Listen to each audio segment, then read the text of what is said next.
This is a 1.8 20 valve turbo Audi TT 4-wheel drive swapped Peugeot 206. So what is interesting is the 1.8 20 valve is becoming quite a popular conversion these days. I think that's because the Audi TTs and A3s and stuff are coming down in price. 1.8 20 valve turbo, you can make 300 horsepower quite well. Plus you have the Haldex system for the 4-wheel drive, and with it still being that like 2000s-ish technology, it's relatively easy to get working in any platform. The thing that I like the most about this, which is always the complicated factor with a lot of these conversions, is drive shafts. This is phenomenal that he's been able to bore the hub carrier out and slot the original suspension into it, allowing it to run full Audi TT hubs, bottom ball joints, brakes, calipers, hubs, everything, including drive shafts. So this is the epitome of the driveway home-built hero. Let's dive in, let's have a look, because this is an amazing creation. So moving on to the inside, this is the full track car experience. The full roll cage, the 2 bucket seats, the hydraulic handbrake, and still going on with that gold and black theme. Other little things to pick up on are, it has the full Audi TT pedal box, which means the pedals actually move closer to the driver and the driver's seat is slightly further back. From being told and speaking to race car drivers, sometimes they like to sit further back to feel balance of the car. And then down in that area, you have this full homemade fuse box, as the owner has fully rewired the car from front to rear, so everything's fresh and the full car is reliable when it goes out on track. The front, basically, it has this wide kind of stance presence for a 206 with these arch extensions, this big chunky front splitter, the Moretti twin headlights, the black, the gold and the roof vent. This car is being used as a daily at the moment. The owner says it shouldn't be, but it's being used as a daily, but it has been built, designed, everything's been specified for a track car. With the Audi TTs coming down in price and being more accessible, and nowadays you can pick them up for anything from £400–500 for a bit of a battered one, these conversions in multiple chassis are going to start getting popular. They're relatively easy to wire because it's the old 2000 technology, plus you have that 4-wheel drive system, and if you say you have a turbocharged 4-wheel drive hot hatch, what more do you need in life? This is a man who had a vision on his driveway to build something special. I hope it gives more people inspiration to have a go, because this just shows you don't need endless pots of money and all the skills and everything. You just need a focus and a dream. These are interesting. Have you not seen these before? Never ever seen these before in my life. And then it clips on. Yep. Wow! Tighten everything up. It's never actually simpler than you think. There. Yeah, I have never seen them style before. Have you not? Never seen that. I see you mean by pedals now sitting a bit closer to you. Yeah, it's alright for driving with your knees, but it's a little bit beyond practicality, but yeah, it's manageable. Yeah. It's not beyond. It's definitely solid enough in here, isn't it? Oh yeah, there's no movement. You wouldn't know that is. There's no diff whine. There's no. You wouldn't know it's 4-wheel drive, and you wouldn't know it's got the TT in it. No, it just drives. It's a little bit rough, but we're running 450-pound springs, so they are stiff. Yes. So is this now 4-wheel drive? No, this is front-wheel drive. Front-wheel drive. Okay. Now it's 4-wheel. And how long does that take to engage? Done. Instant. It's done. You can feel it. I did it the other day, and I could feel it. As I say, when it was icy, I could feel it click in, and it didn't slip again. So right. it kicks in quick, but it takes a minute or two to settle back down. With it being a TT setup, it's predominantly front-wheel drive anyway, so it still understeers a bit. Okay. But I'm hoping with suspension adjustments and bits and pieces like that, I can dial that down and get that to where I want it. Because going down the limit slip diff route, it's £1.5 grand and £1 grand. Okay. And I have to do them both, so it just gets a bit silly, a bit expensive. quick. Yeah. I'm hoping not to have to go down that route, but if I feel the need, then obviously it's going to get done. You've had this car, what, 19 years did you say? 18 years. 18 years. So even if another 10 years it takes you to get that stuff and develop it, it doesn't make a difference, does it? It ain't going nowhere. No. But yeah, it just drives like normal when it's in 4-wheel. Makes no difference.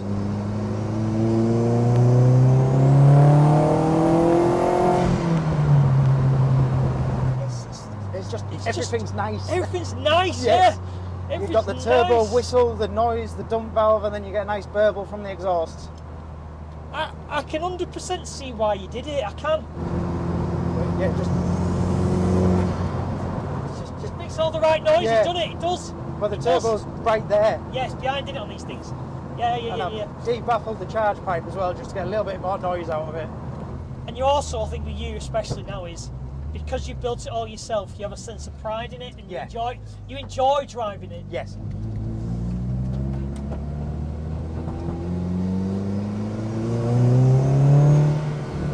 It's just cool, mate. I love it.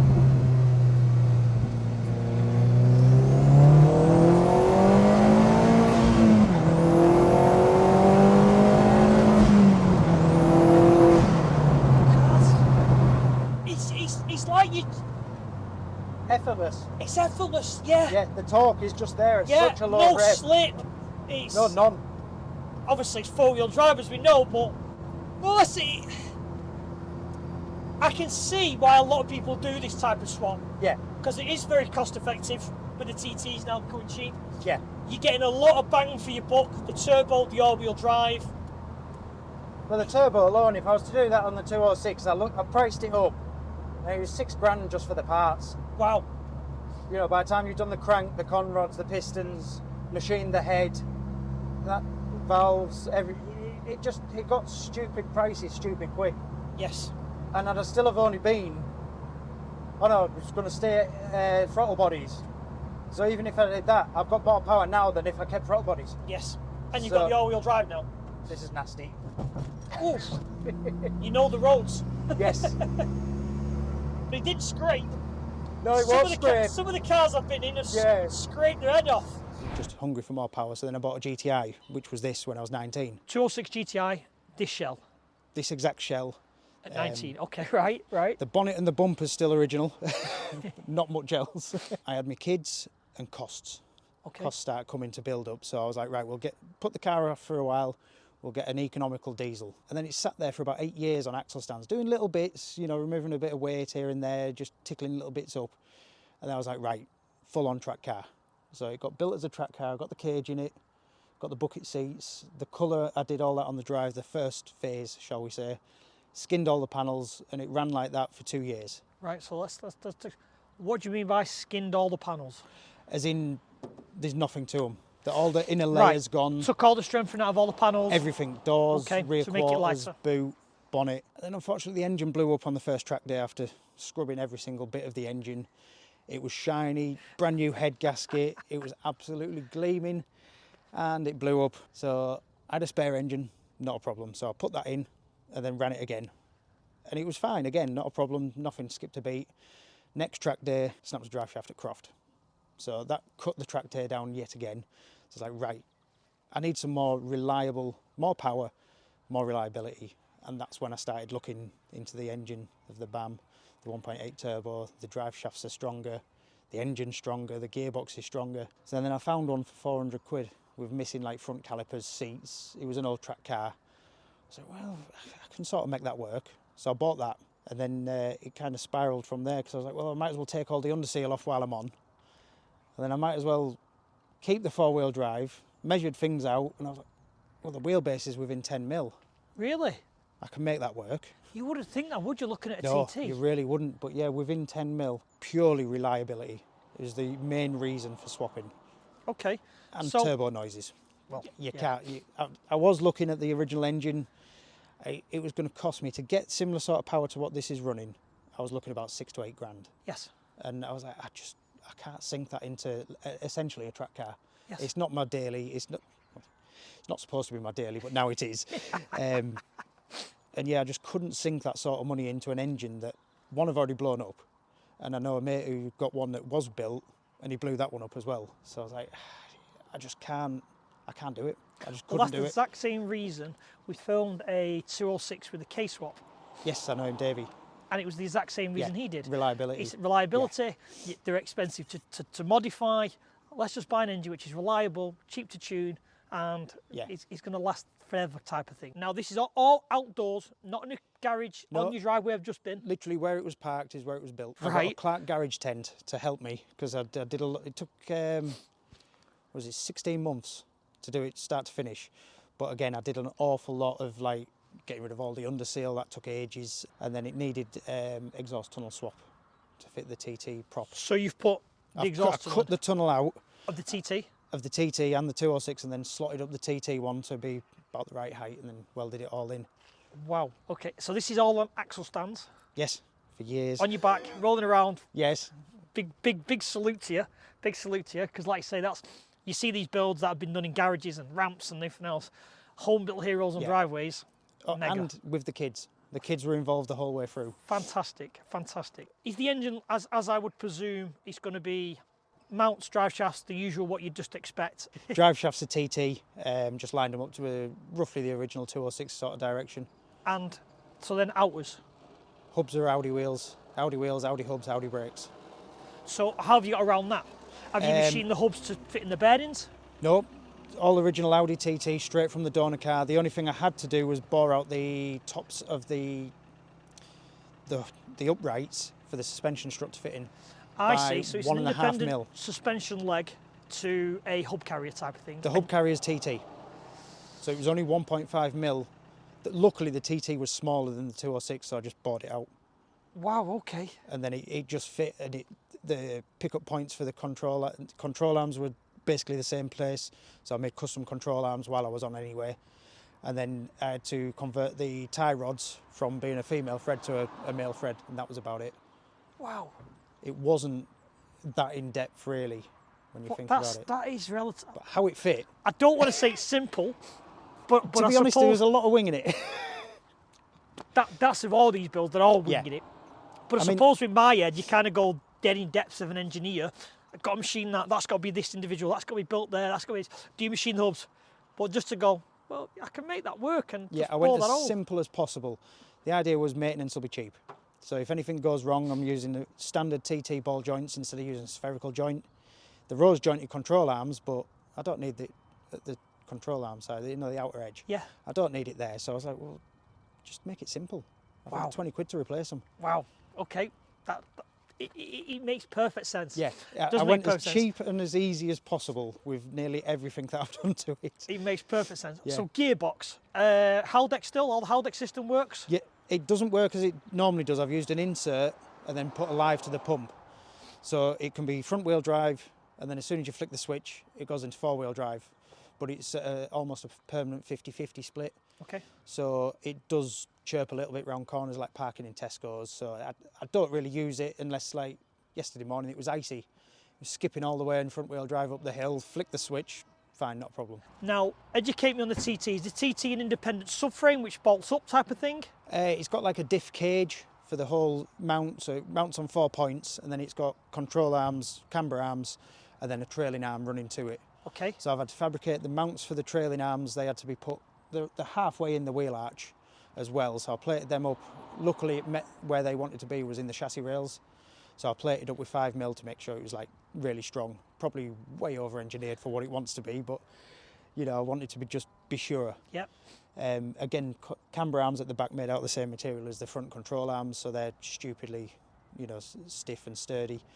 The rose joints on the back are the same as on the front, so I've had to drill out the diff cage to be oversized because they were M12s, I think, at the back, and now they're running M14s. Okay. So just stupid strength for argument's sake, you know, there's no real need for it, but I'd rather go... Over-engineer Yeah. and under-engineer. Well, I've clipped a curb at about 20 mile an hour, it didn't even knock the suspension out. Wow, okay. And in the snow, I did some donuts and clipped a curb on the back end and nothing, just carried on as normal.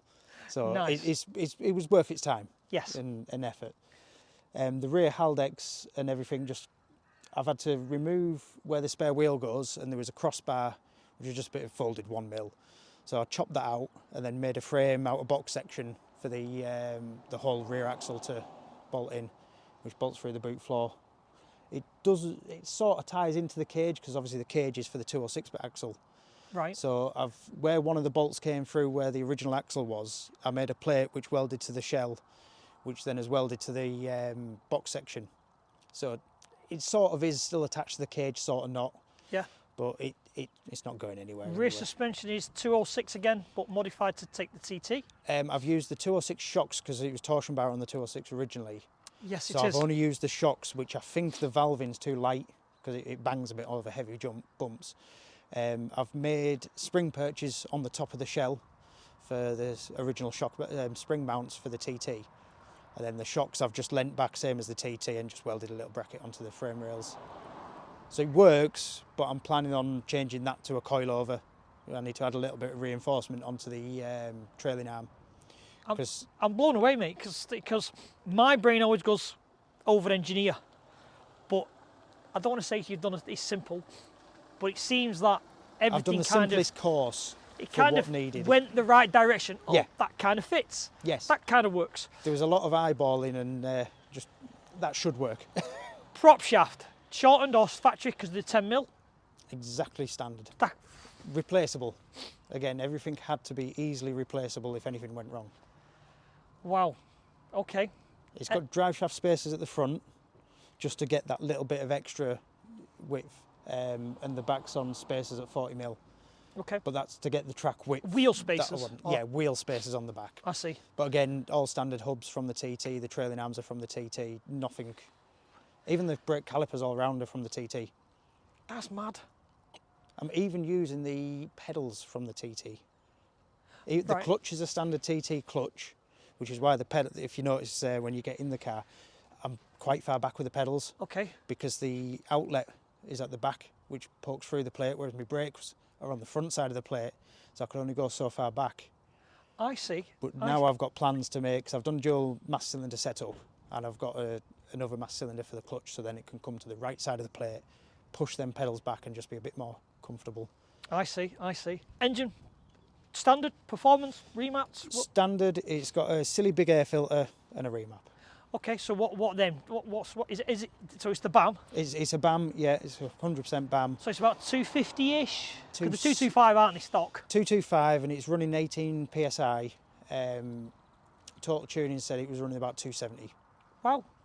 So it was quite conservative. He didn't want to overdo it knowing it was a track car, so we left it. So then the big question is, has it been reliable? It's never broken down. The only thing that's broken down is popping boost pipes off when I was fabricating the full metal intercooler set. Wow. Wow. Nothing, exhaust hangers. Okay. I made them out of a bit of strap because I just put it on little bobbins because I didn't want it to move with it being side exit. It expands backwards. Yes. So I tried to make it as hard as possible so that it wouldn't move and rub against the exits. So I snapped the hanger on the driver's side 2 days ago, fixed that at work with cable ties. Worked. And then on the way to work yesterday, the passenger side snapped. So I was up last night doing extra mounts and bolted them up at 8 o'clock last night. Fabulous, mate. If you can't fix it with cable ties, you're not using enough cable ties. Exactly. So what's the future plans with this? Future plans, as I say, I've got a body kit to go on, and I'm planning on going back to the Fire Dance Orange. Because it was originally orange. I loved the colour, but it faded that bad while it was an axle stand for 8 years. So this is actually rattle can hammerite. Really? Yeah, done in the gazebo 5 years ago, I think now. Okay. So it's past its best. It's seen better days, but it's a track car ultimately. You know, it's not a show car, but because it used to be a show car and I like the colour, it's going back to that sort of standard, but still lightweight. A bit more show to go with the Go. Who wired the car? I actually wired the car, but this is why I'm pokey on this one. I really wish you didn't know that. I was wiring it up and it just wouldn't fire. So I asked for help off the boss. She came over and just said... That's the missus, by the way. Yeah, everyone knows what the boss is. She said, what's that wire doing there? It was dangling over the wing. I was like, that's not important. You know, guy in his own head, I must get it done. I know what's right. She goes, just humour me and wire it up. And anyway, straight away it fired up. God knows what it was wired to, but it was important enough to stay permanently wired up. Got to listen to the boss, because we all know. No, listen, it's a testament to you, mate. The big thing for me is with this, and a lot of the builders see is, this is have a go.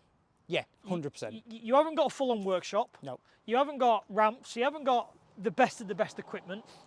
You're on your back in the cold and the snow and the rain, and in a little tent. I had a heater. A little heater. Especially under the car, it kept the heat in quite nicely. And you're just kind of going, I want to put this in there. Yeah. I want to build a four-wheel drive 1.8 20 valve turbo Peugeot 206, and I'm going to do it no matter what it takes. Yes, 100%. Once I've set my mind to something like that and I want to do it, there's nothing stopping me. I mean, for the wiring alone, because I've heat shrunk everything with labels, everything's got braid over it, I've routed it where I wanted it to go.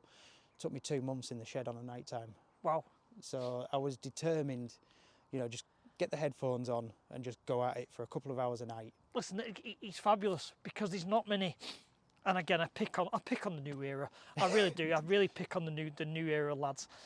They don't want to do it. They just want to buy a car, remap it, maybe put wheels on if you're Put lucky. a couple of bolt-on bits on it, and that's it. Where you're kind of the generation of me of think outside the box. I haven't got 80 grand to go buy an M5. Yeah. I've got a £1,500. I don't know what they're worth. 206 is. Don't be insulted, please. No. But you know what I mean. I've got a £1,500 Corsa 206 Fiesta, and I can go and buy this, and I can make 300 horsepower, and I can make it all-wheel drive. Yeah.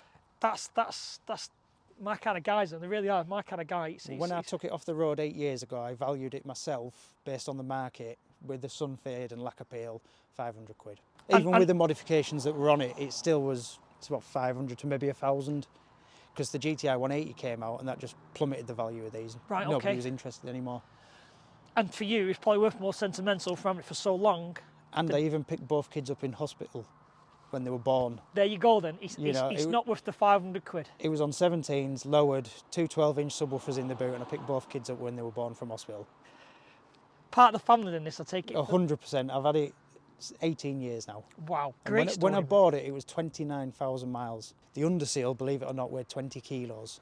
Wow. So I scrubbed it all off with a wire wheel on a grinder, swept it up and weighed the bags before I got rid of them. I was like, how on earth is that 20 kilo? And you just don't realise. So what do you think it weighs now? Still yet to get it weighed. I've got some predictions from my mates and that. We're all hoping for around a tonne. Hopefully a little bit less, but that back axle weighs 60 to 70 kilos more. Yeah. Yeah. And then the gearbox, that definitely weighs 20 kilos more. Yeah, definitely. It's a big gearbox. It's a big old gearbox, is that. Are you going to chase a bit more power, or are you happy with the 270? Well, if work goes right and money goes right, then I'll definitely be looking at big turbo. Because I think I worked it out, I'm looking about 3 to 4 grand, and I'll be running about 450, which more than enough. Insanely fast car. Yes, I mean, with that body kit, I'm putting 17s on, so I'll have a little bit more traction, because it'll spin in second and third now currently, even in the dry with semi-slicks on. It might have to be done. Hopefully it'll get done. But the next job this year is that body kit. Which body kit have you bought? It's a maxi kit, so it's almost WRC, but I'm going to do it time attack in a sense with splitter, diffuser, wide side skirts, because I like the look. It won't be to everyone's taste, but it already isn't. Yourself. Exactly. It already isn't to everyone's taste. Going to have a good go at fiberglassing as well, because it needs to be fitted fully fiberglassed anyway. So, no, I'll look forward to seeing it, mate. Thanks for watching, and I'll see you all on the next video.